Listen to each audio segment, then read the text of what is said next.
Desde la Asociación Cultural La Morada de Valladolid y en colaboración con NFM Radio, te presentamos el programa Cebú en la Onda. Este programa debe su nombre a la ONG que lo ha promovido, ONG Cebú, y además, para su realización, ha contado con el apoyo institucional del Ayuntamiento de Valladolid.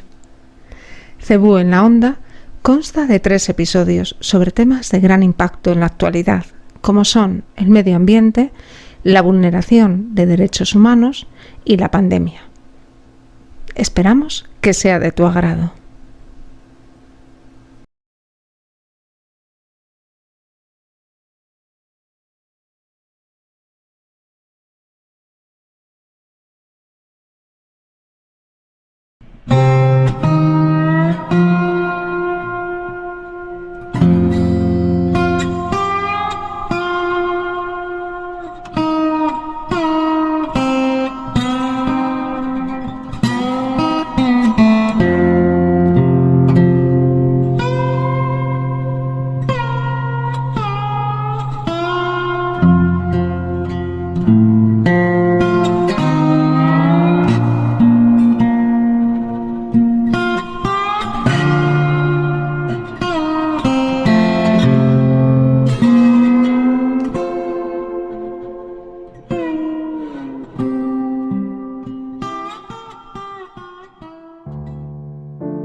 La Organización Internacional para las Migraciones define migrante como cualquier persona que se desplaza a través de una frontera internacional o dentro de un país fuera de su lugar habitual de residencia. Todos los migrantes, en virtud de su dignidad humana, están protegidos por el derecho internacional y deben ser tratados en condiciones de igualdad, independientemente de su situación administrativa. Toda persona tiene derecho a buscar y recibir asilo en territorio extranjero en caso de persecución política y de acuerdo con la legislación de cada estado o los convenios internacionales. La inmigración irregular engloba a toda aquella persona que accede a un país sin la autorización legal requerida o que, habiendo entrado legalmente, carece de la autorización pertinente para permanecer en él. En 2019, en España, solo el 8,5% de la inmigración era irregular. En 2020, 1.717 personas perdieron su vida o desaparecieron en el Mediterráneo intentando llegar a España. En 2005, el número de inmigrantes irregulares ascendía a más de 1 millón de personas. Hoy no sobrepasa el 500.000. Más del 70% de las personas en situación irregular en España son de origen latinoamericano. De todas ellas, muchas son mujeres de 40 años que trabajan en el sector de los cuidados. A la luz de estos datos, nos preguntamos si la inmigración es realmente un problema en nuestro país. ¿De qué formas podemos integrar a las personas migrantes en nuestra sociedad? ¿Es Valladolid un buen ejemplo de acogida?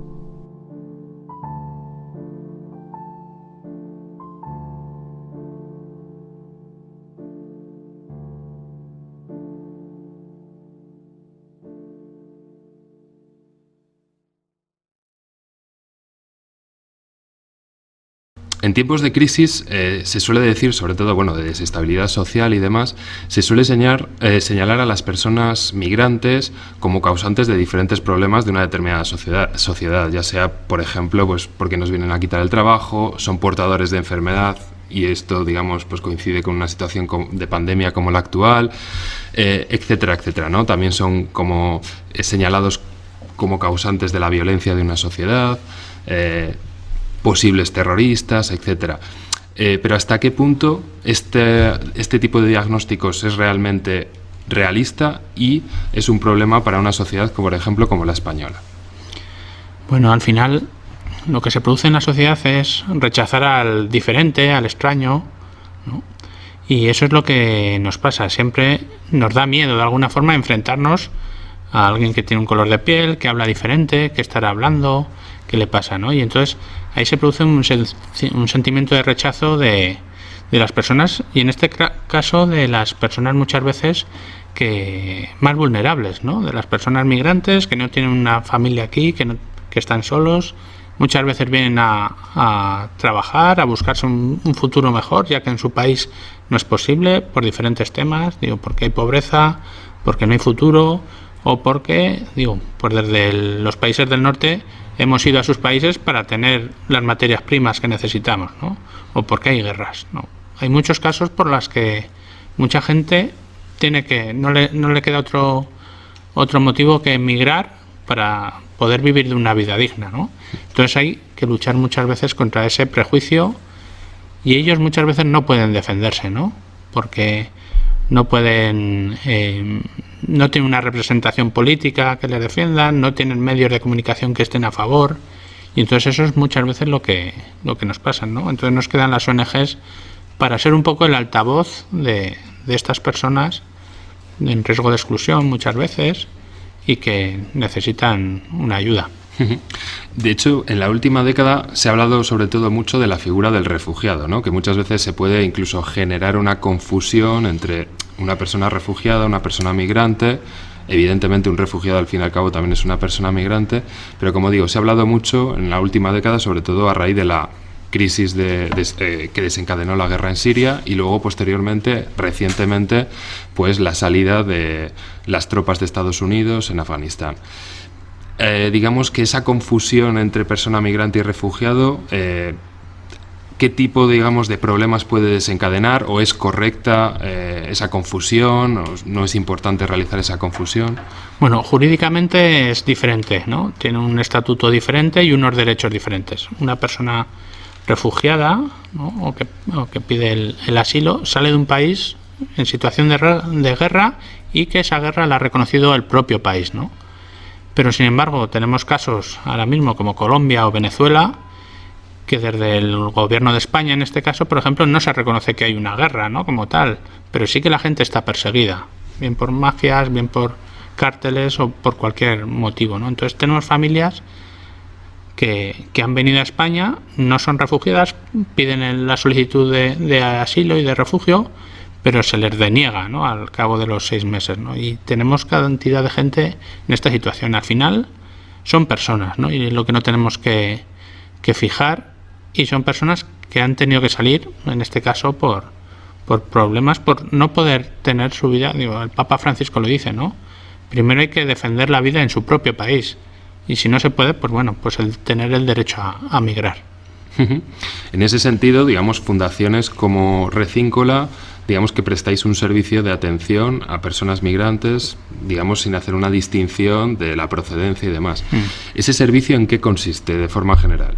Bueno, nosotros, cuando empezó a llegar aquí en Valladolid la población migrante, allá por los años 2000, 2001, al principio del siglo, varias congregaciones, en concreto 10 en su caso, se pusieron de acuerdo para dar una respuesta integral. En vez de cada una hacer por su cuenta pues su pequeña ONG, dijeron, pues nos juntamos y damos una respuesta que vaya desde las necesidades básicas, como la vivienda, como la asesoría jurídica, el apoyo a los niños, diferentes temas, ¿no? Formación, empleo.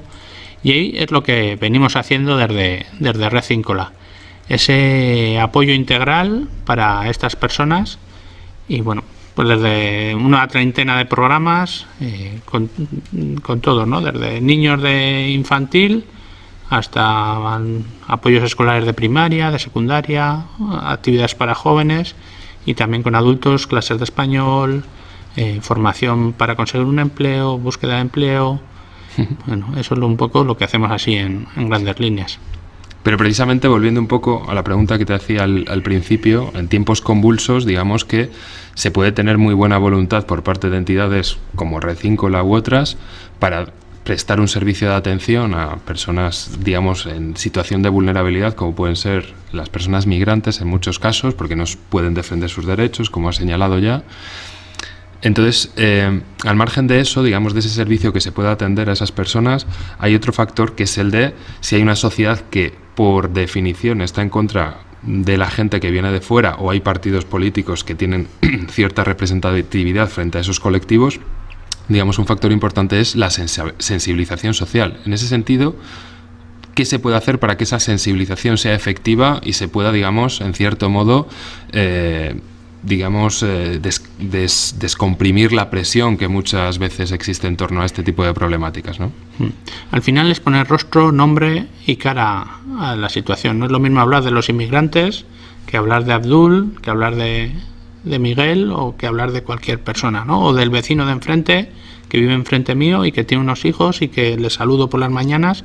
Ahí es cuando cambia, ¿no?, la mirada a la inmigración. Y muchas veces dicen, ¿no?, es que los migrantes son, pero mi vecino es súper majo, ¿no? Entonces eso es un poco lo que rompe. Y también un poco desmitificar el tema de la sociedad. En Red Cíncola contamos aquí en Valladolid con más de 300 voluntarios que vienen semanalmente, ¿no? Entonces también es un paso para la integración, para la inclusión, el acercarse a la gente. También hay un movimiento no solo de rechazo, también de cercanía y de crear una hospitalidad juntos, de construir un mundo mejor, pues a través del encuentro. ¿Y crees, por última pregunta, crees que Valladolid en ese sentido, como sociedad, es acogedora, es integradora frente a ese tipo de colectivos? Yo creo que sí. Por ejemplo, hay muy buena respuesta a campañas que hacemos desde un partido de fútbol hacia la semana pasada una cabalgata motera. Siempre hay, cuando hay una necesidad la gente responde, ¿no? Y si da igual qué persona sea, pues sí que la gente suele estar apoyando.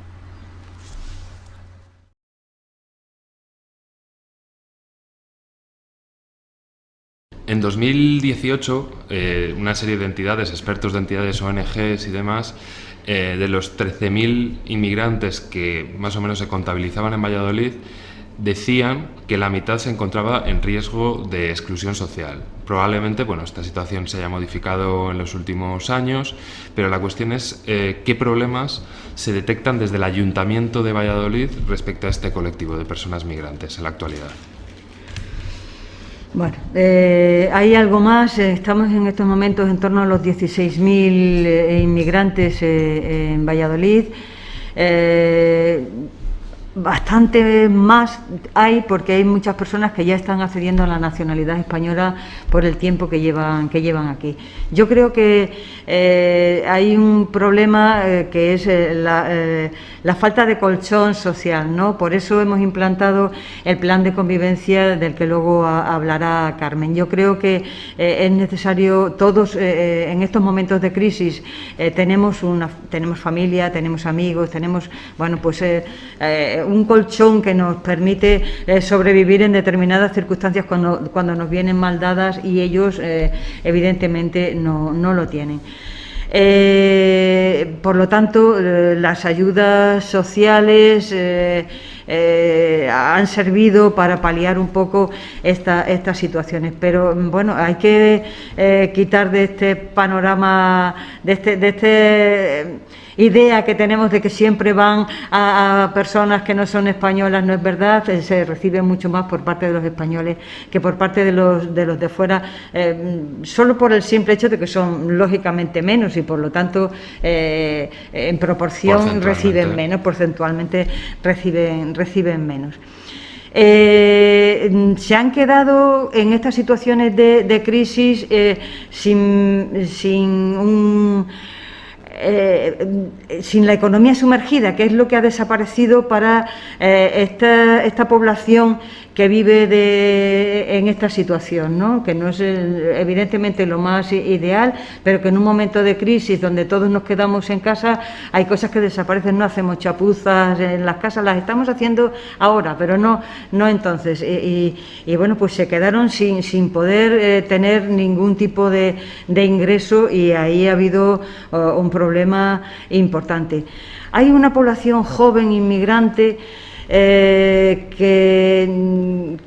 la que tendríamos que tener cuidado, porque es más fácil cuando vienen acompañados por la familia, se integran mucho más rápido porque están en contacto con el colegio, con el centro de salud, con los servicios sociales, y hay una población joven sin trabajo que es la que más nos preocupa porque está colgada de la nada, no tiene posibilidad de hacer nada. Necesitaríamos tener y acercar mucho más los programas de empleo para que puedan integrarse, porque además se necesita mano de obra. Si algo tenemos claro es que nosotros necesitamos a la población inmigrante. Es una sociedad envejecida como la nuestra, tiene que asumir a esta población como una ventaja y como una oportunidad, sin ninguna duda. Y bueno, tenemos claro que falta mano de obra en algunos sectores en estos momentos que no encuentran quien trabaje, ¿no? Tenemos que tratarles bien, como a cualquiera, es decir, tienen que tener contrato de trabajo, tienen que tener unas condiciones laborales dignas.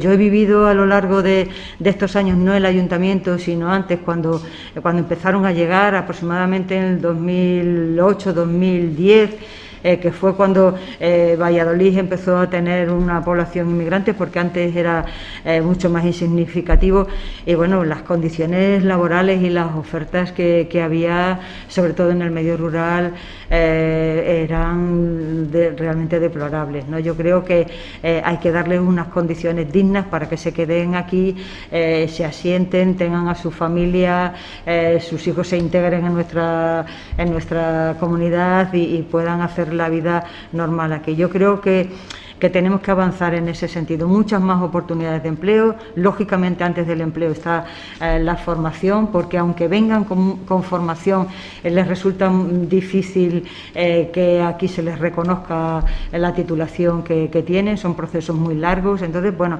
habría que agilizar todo eso mucho más y ser mucho más receptivos a la hora de acogerles.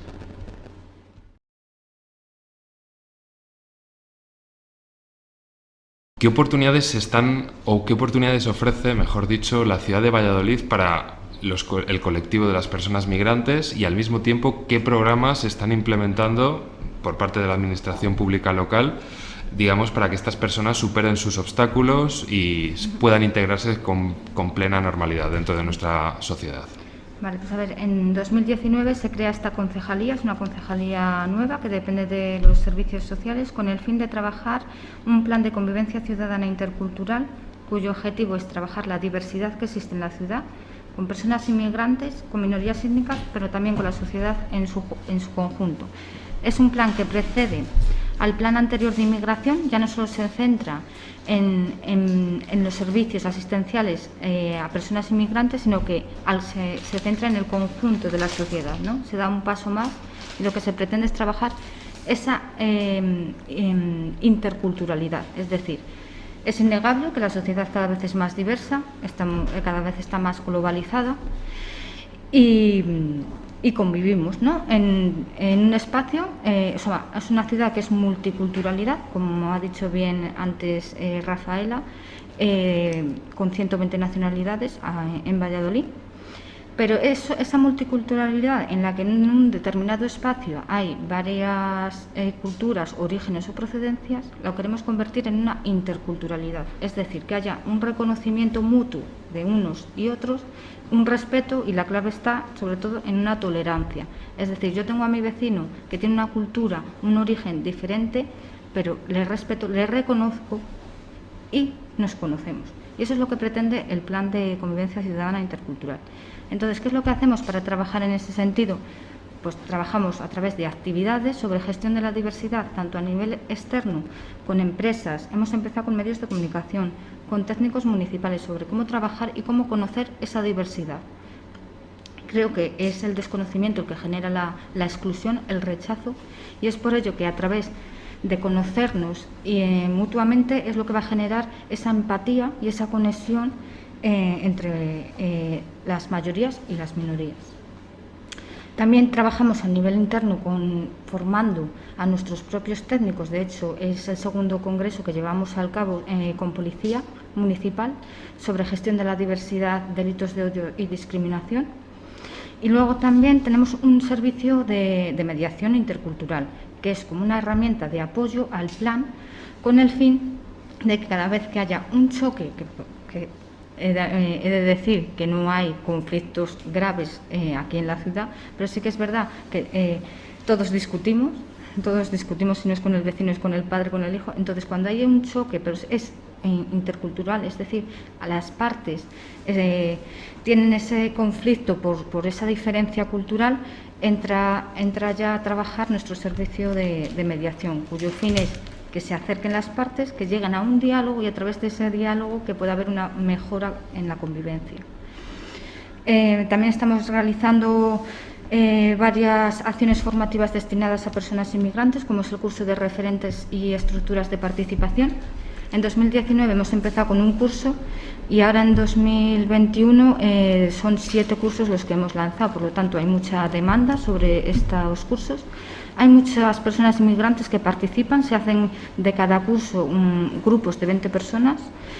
Y está muy demandado porque son ellos mismos los que nos transmiten, las personas inmigrantes, y nos dan las gracias, ¿no?, de haber recibido este curso, porque con ello les permite ir conociendo cómo nuestra cultura española, nuestro marco normativo, nuestra Constitución, nuestra historia, nuestros museos, y eso es lo que les permite integrarse de forma más fácil, ¿no? Porque somos conscientes de que una persona que está en su país acomodado porque se ha criado ahí y que de repente, por X circunstancias, bien sea para mejorar su futuro o porque corre riesgo su vida, salen y entran a otro país solos, sin su familia, sin conocer a veces el idioma, que eso lo dificulta todavía aún más, sin conocer el sistema educativo para sus hijos.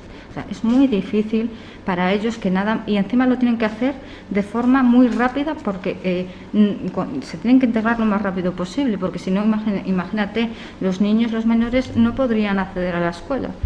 Entonces, esas dificultades son las que nosotros intentamos trabajar desde la administración local, facilitarles lo más posible para que cuando lleguen tengan los suficientes conocimientos para hacerles más fácil la convivencia en la ciudad, a través de estos talleres, pero también a través de talleres formativos con los que también pretendemos que accedan al mercado laboral, con cursos que les permita tener una oportunidad para poder acceder al mercado laboral. De hecho, este año hemos hecho una formación con Formatecil de acercamiento a una profesión sobre escultura de uñas, en la que han participado unas 20 personas inmigrantes, todas ellas mujeres, y en las que estaban muy comprometidas. Es más, intentaban compatibilizar su trabajo que ya tenían con este curso, o con el cuidado de los niños con el curso, y la verdad que han salido muy satisfechas, con ganas de seguir en este curso y poder tener un certificado que les permita luego, pues, de manera autónoma o por cuenta ajena, poder acceder a un empleo, por ejemplo. De hecho, bueno, sí, me comentabas justamente el incidir en esa interculturalidad, y creo que una historia como la española no se podría entender sin ese crisol de pueblos, culturas que han confluido en un mismo territorio, ¿no? Claro, también tenemos que pensar en cuando nosotros los españoles salimos fuera, las dificultades que también teníamos. O sea, no podemos pretender que una persona que viene de fuera, nada más llegar, ya se integre, tenga un empleo. No, eso lleva su proceso y hay que ayudarle y estar acompañando a esa persona. Y respecto, digamos, dentro del colectivo de personas migrantes, digamos que hay una realidad muy concreta, que es las personas que, no tienen o están en situación irregular. Respecto a estas personas, ¿existe algún tipo de problema asociado a que puedan acceder a las ayudas, a los programas que implementa el Ayuntamiento de Valladolid, o actualmente, digamos, existe una sobresaturación en el sistema? Ahora tenemos el arraigo social, el laboral y el familiar. Entonces, son 3 vías por las que pueden, aparte de las personas, claro, que son solicitantes de protección internacional por ser refugiados, eso ya va por otra vía. Pero está, por mejorar su condición de vida o mejorar su empleo, está el arraigo familiar, que es cuando tienen personas familiares aquí, por ejemplo, en España, y el social, que es el que más trabajamos y es el más abundante, que es el que tienen que demostrar que estas personas quieren estar aquí de manera estable, y para ello pues se tienen que integrar. ¿Cómo? Pues, por ejemplo, ya no solo es el empadronamiento, sino que tienen que demostrar, porque tienen ese interés en la integración, si tienen dificultades con el idioma, el facilitarles para que puedan aprender a hablar español, y eso también es una prueba de que ya están integrados. Entonces, durante esos 3 años lo que se hace es lo que se lleva a cabo a través del Centro de Atención al Inmigrante, al igual que otras entidades y asociaciones también lo trabajan con personas inmigrantes. Es que soliciten un informe favorable sobre esa integración o ese arraigo social, y luego lo importante es que tenemos un servicio de asesoría jurídica, que eso es lo que les permite a ellos conocer cuáles son los requisitos que son necesarios para que ese informe sea favorable. Entonces, lo que hacemos son vemos qué condiciones tiene, qué requisitos. Si falta alguno, pues les llamamos, les informamos sobre ello para que lo puedan obtener. Porque hay muchas personas que, claro, hay un problema. A lo mejor les dicen con el empadronamiento basta. No, es que el empadronamiento no es una prueba exhaustiva de que estás integrado en la ciudad de Valladolid. Tú te puedes empadronar y estar viviendo en Burgos, por ejemplo. Entonces, claro, les tienes que explicar muy bien, por ejemplo, pues que hagan compras en un supermercado y que guarden los tickets, por ejemplo, o que vayan varias veces a actualizar el empadronamiento, o le soliciten en varias fechas para poder. Y eso es lo que les tienes que estar explicando de manera más continuada, para que lo puedan cumplir. Entonces, por ejemplo, este año aproximadamente 250 informes, todos han sido favorables, ninguno ha sido desfavorable, y alrededor de 300 asesoramiento jurídico. Bueno, bien.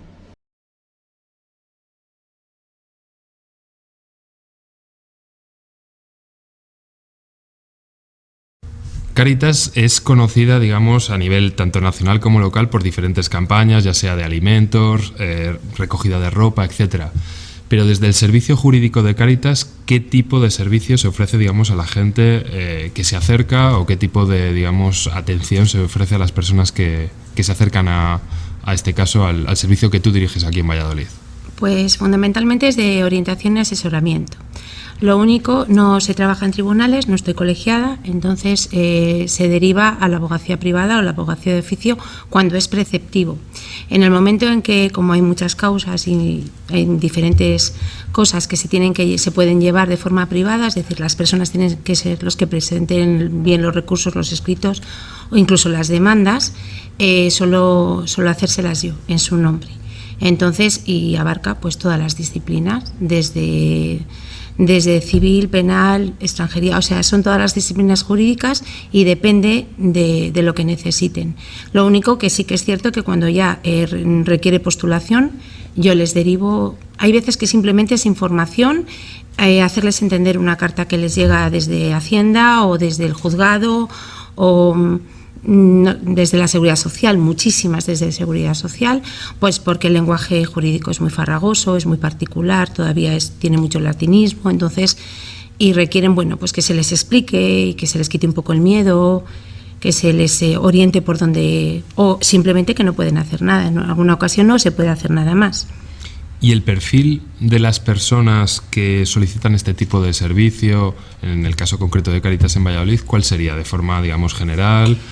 Pues se ha ampliado. Al principio es mucha gente de calle, gente con mucha dificultad económica, pero a partir de la crisis y después ya con la pandemia, como se perdieron muchos puestos de trabajo, todo el tema de los ERTEs, de los ERES, pues se amplió, pues porque las personas tenían una vida más o menos organizada, pero se ven abocadas a una situación de vulnerabilidad económica, y entonces se ha ampliado mucho, pero lo que más pues un perfil bajo culturalmente y personas con mucha necesidad económica, eso es fundamentalmente. Y gente de calle, mucha, ha aumentado además. Uh-huh.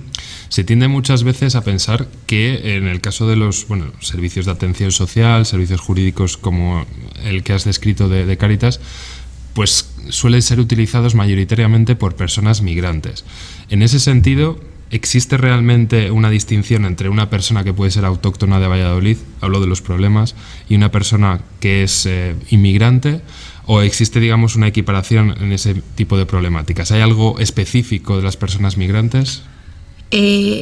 A ver, es que el problema de los migrantes, vamos a ver, es que hay más servicios. Entonces, en Valladolid sí que existen más servicios para las personas migrantes, pero no para las personas autóctonas. Entonces, digamos que hay problemas estrictamente de extranjería y problemas de tipo civil, es decir, de esos de tipo civil y penal hay bastantes. Pero los migrantes lo que pasa es que suelen generalmente pasar por todos los servicios buscando la respuesta que quieren, y eso es bastante complicado. Suelen acabar en Cáritas porque se tiene una idea equivocada de que nosotros tenemos cierta mano especial y que la legislación no se aplica, y es la misma. Pero bueno, desde ahí también se está trabajando, o sea, todos los servicios ya hemos vuelto a una subcomisión jurídica aquí en Valladolid, y entonces vamos a intentar trabajar en común. Y entonces, bueno, pues vamos, además planteamos dudas entre nosotros, cosas que nos llegan de Madrid, de Cáritas Española, en mi caso estoy informadísima, y el resto, cuando ya tienen documentación y están legalizados, por decirlo de alguna manera, pues vienen pues a consultar cosas como las de cualquiera. O sea, un problema de familia, una separación, un problema de filiación, de todo tipo. Problemas penales, denuncias entre vecinos, temas de alquileres. Es decir, es muy variado. Una vez que ya tienen, digamos, los papeles, entre comillas, las consultas son iguales. Muy similares. Sí. Y en el caso, por ejemplo, de las mujeres migrantes, en este caso, ¿hay algún problema, obstáculos a los que se enfrenten de forma más específica? Sí, son muy variados.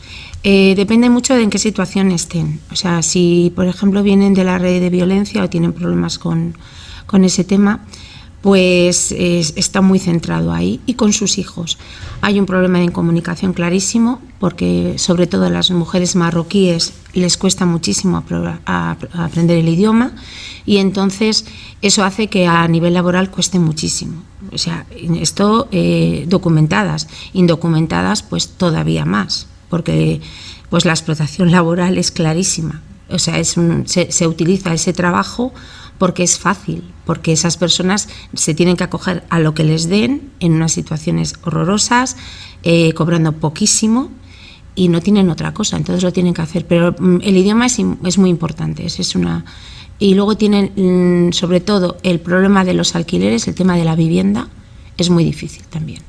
Luego ya tarjetas sanitarias, el tema de los médicos para los hijos, eso se va soslayando bastante bien, porque poco a poco, yo creo que se van dando cuenta en la Seguridad Social que tienen derecho los niños a la sanidad, y entonces por ahí se va solucionando. Eso y cuentas bancarias, muy difícil, porque necesitan para algunas ayudas, incluso las de emergencia, es que hay ayudas que no pueden recibir porque necesitan una cuenta bancaria, y si no tienen NIE, pues no se la abren. Y si van a solicitar el NIE, se quedan desnudas ante la administración, entonces ya saben que están en condición irregular. Es una pescadilla que se come la cola, es muy complicada. La mujer tiene siempre un poco más de problema, la verdad. Has mencionado los hijos, y con esto quería terminar, y me detengo en ello porque evidentemente en el servicio jurídico de Cáritas quien va a solicitar sus servicios es gente adulta, digamos. Pero ¿existe algún tipo de programa paralelo, ya sea ofrecido por Cáritas, ya sea por la administración pública, que se fije, que se centre en la vulnerabilidad de estos niños y niñas, ya sea desde el punto de vista de integrarles desde el punto de vista del idioma que has hecho, algún programa educativo especial, etcétera? Pues la verdad es que yo el programa de infancia de Cáritas le conozco poco. No sé si llevan a niños de migrantes, me imagino que sí. Pero es que con los menores está la Gerencia de Asuntos Sociales, que ejerce las tutelas, es decir, los niños están más protegidos. Problema que yo veo clarísimo y para mí indigno es que un menor es menor hasta el día que hace la mayoría de edad. A partir de ese momento está totalmente desprotegido. No tiene documentación, no puede quedarse en los servicios que ofrece la Junta, no tienen dónde ir, no pueden trabajar porque no tienen permiso. O sea, es que es de un día para otro y es literal.